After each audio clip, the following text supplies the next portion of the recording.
Lionel Messi overtakes Cristiano Ronaldo. The goal against Nice last Saturday, 8, was special for Lionel Messi. The Argentine PSG star now has the most goals for European clubs in history. He took over the top of the ranking with 702 goals compared to Cristiano Ronaldo, 701. At 35, Messi has set the record with 103 fewer appearances than Cristiano Ronaldo, who is 38. Valverde could face sanctions over Baena incident as Anti-Violence Commission gets involved. Federico Valverde got himself into trouble after Real Madrid's defeat to Villarreal when he punched winger Alex Baena in the parking lot. The incident was linked to an earlier event when Baena had reportedly joked about Valverde's unborn son. Seeking revenge, the Real Madrid superstar punched the forward, forcing the player to launch an official complaint. In an update, Diario AS has confirmed that the Anti-Violence Commission in Spain has taken note of the incident.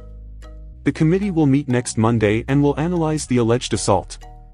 They will take into account the complaint that was lodged to the police by Baena and ascertain the extent of the injury incurred by the victim. In any case, the file will go through criminal proceedings, after which the punishment for Valverde will be decided. If Baena's injury is considered to be minor, the issue is likely to be resolved with a fine. But if the player has to go through surgery, the injury will be labeled as serious. As far as the sporting sanctions go, the competition committee has not entered the fray just yet, but their involvement has not been ruled out. There is a possibility the Anti-Violence Committee will refer this case to the RFEF, which would decide on the sanctions. Official conventions dictate that a minor injury to the player could attract a ban of 2 to 4 matches. But if the injury is serious, Valverde could be facing 1 to 6 months of suspension from entering sporting venues. It is too early to deduce anything just yet, and we may receive more information in the coming week. 22-man Manchester City squad training ahead of Champions League quarter-final first-leg clash against Bayern Munich. Manchester City have put together their final preparations for their Champions League quarter-final first-leg showdown with Bayern Munich this week. The Bundesliga champions make the trip to East Manchester on Tuesday night full of confidence after a bright campaign thus far, and with a fresh face in the dugout following the appointment of Thomas Tuchel last month. Manchester City themselves will be buoyed by the events of the weekend, as their 1-4 victory over Southampton was followed up by a 2-2 draw between Liverpool and Arsenal, meaning Pep Guardiola's side are now just 6 points behind their challengers. That draw on Merseyside now also means that should Manchester City win all of their remaining matches between now and the end of the season, then they will be crowned Premier League champions for a third successive campaign. However, there is plenty more for Manchester City's players to balance in the meantime, with their Champions League quarter-final tie against Bayern Munich accompanied by a push for the FA Cup crown, with a semi-final showdown against Sheffield United upcoming too. The first half of their quarter-final with the Bavarian club comes on Tuesday night, as Manchester City have now put together their final preparations for a mammoth clash between two of Europe's true heavyweight clubs. Chelsea make long-term Joao Felix transfer decision amid Todd Boehly summer plan. Chelsea are reportedly pondering the possibility of making Joao Felix's loan move from Atletico Madrid permanent in the summer. The forward has impressed since his January arrival and has been one of the Blues' most consistent performers. Felix has scored only 2 goals since moving to West London but has been one of the club's most dangerous outlets of attack in the second half of the season. The Portuguese arrived after interest from Arsenal, extending his contract at Atletico Madrid prior to his move. However, the decision to commit his long-term future to the La Liga side doesn't necessarily mean he will remain in the Spanish capital. Atleti were keen to tie the 23-year-old's deal to protect his value if they were to offload him in the future, which football.London understands is a real possibility. Liverpool could sign Matheus Nunes for a bargain summer deal. Liverpool could reportedly sign key midfield target and Wolverhampton Wanderers star Matheus Nunes for a bargain £30 million fee if the West Midlands club fail to stay in the Premier League next season, as per Football Insider. After enduring a disappointing campaign this term, Jurgen Klopp has already alluded that the Reds are set to stay busy in this upcoming summer window as they are planning to rebuild their squad to challenge on all fronts once again from next season. It has widely been suggested that midfield is the area that the German boss is keen on freshening up, and Liverpool have already been linked with several options ahead of the summer window. Jude Bellingham has been mentioned as a priority target, and along with the Englishman, Núñez has also emerged as a serious option for the Merseyside club. According to the report by Football Insider, Liverpool are interested in signing Núñez and they could make a summer swoop for him. Premier League soccer ref investigated for elbowing Liverpool's Andy Robertson. April 10, UPI, Konstantin Hatzidakis will not referee soccer games while being investigated by the Football Association for appearing to elbow Liverpool's Andy Robertson, Professional Game Match Officials Limited said Monday. The incident occurred at halftime of Liverpool's 2-2 Premier League draw with Arsenal on Sunday at Anfield in Liverpool, England.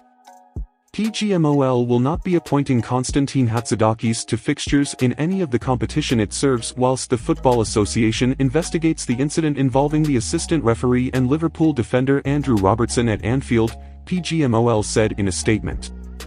Robertson walked toward Hatzidakis at the start of the exchange. Hatzidakis then raised his right elbow and flung it toward Robertson's face as he walked by the Liverpool left-back. Arsenal are open to selling Folarin Balogun this summer despite his impressive scoring record on loan at Reims, with the 21-year-old unwilling to be third-choice striker. Arsenal are open to selling Folarin Balogun this summer, with the striker reluctant to return to the fringes after a fine loan spell in France.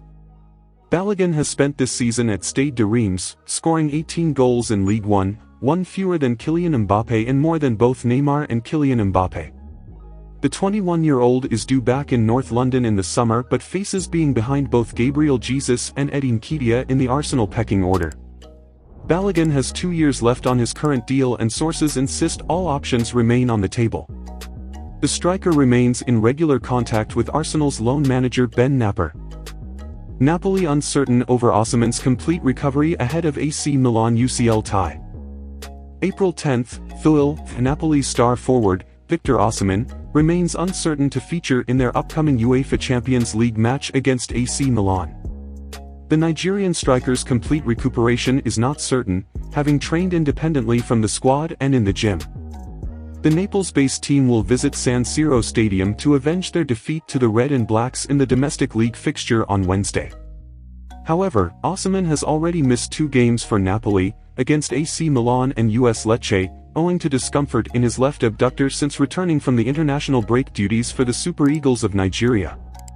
The former LOSC Lille forward has been instrumental in Napoli's pursuit of the Scudetto this season and their qualification for the quarter-finals of the UCL. Nevertheless, the club reports that he may not be available for Stefano Pioli's team in their 3rd game since the end of the international break. Fans of the Partenopei side will be hoping his clinical form in front of goal, which has seen him become a top contender for the highest goalscorer award, will continue as they strive for their first Serie A title since the 1989-1990 season and first ever UCL trophy. How much Milan, Inter and Napoli could earn by reaching semi-finals? The Champions League quarter-finals is almost upon us and the 3 Italian representatives, Milan, Inter and Napoli, are all ready to fight for a spot in the semi-finals. All 3 Serie A sides are on the same side of the bracket, with Milan drawing Napoli and Inter coming up against Benfica. The victors of these 2 ties will face off in the semi-finals, setting up an exciting route to the final. The 3 teams have already earned millions from their impressive Champions League campaigns this season, with Napoli receiving the most with €77.95 million. Milan and Inter have earned a little less, €71.41 million and €68.55 million respectively, and winning the quarter-finals further increases the takings. Calcio e Finanza highlights how victory in the Champions League quarter-finals is worth €12.5 million, an important amount for all 3 teams ahead of the summer transfer window. Should Napoli beat Milan, their earnings would shoot up to €91.14 million, but if they lost then the Rossoneri would receive at least €84.6 million total. Beating Benfica would see Inter's takings rise to €81.74 million, a vital lifeline considering their delicate financial position. Manchester City are not haunted by 2021 Champions League final defeat, insists Pep Guardiola. Manager in his 7th attempt with City to be crowned kings of Europe. Pep Guardiola has insisted he is not haunted by Manchester City's Champions League final defeat against Thomas Tuchel's Chelsea in 2021, before the quarter-final first leg on Tuesday against the Germans' current team, Bayern Munich. City lost the 2021 showpiece 1-0, a Chelsea triumph that was engineered by Tuchel with Kai Havertz's breakaway goal proving the winner. Yet Guardiola said on Monday that he was not troubled by the reverse for too long. "I was sad, but I congratulated him and Chelsea for the victory. It happened," he said. "I reviewed the game a month later. It was not as bad as I thought, but at the same time it was not at all a good enough performance to win it. It was a tight game like they always have been against Chelsea in that period. So, forget it and try again." This is Guardiola's 7th attempt to lead City to the Champions League, having come up short 6 times, but he did win it twice with Barcelona, in 2009 and 2011. In defending City's record in Europe with him as manager, Guardiola brought up the American golfer Jack Nicklaus, whose 18 major championships is a record. Pep Guardiola uses Michael Jordan example in Champions League message to Man City stars. Manchester City boss Pep Guardiola referenced basketball icon Michael Jordan in a warning to his players before the Champions League clash against Bayern Munich. Pep Guardiola has told his Manchester City players not to be burdened by past failures in the Champions League ahead of tonight's showdown with Bayern Munich. City have yet to win the Champions League, but Guardiola sought to reassure his players by reminding them even the greatest in the history of sport lost more times than they won. Guardiola acknowledged the focus on City's failure to conquer Europe and cited golfing great Jack Nicklaus and basketball legend Michael Jordan to prove his point. "We tried to win the Champions League last season, the season before, we tried 3 seasons ago, every single season," said Guardiola. Thanks for watching. Please subscribe, like and share. See you again with more news. Bye for now.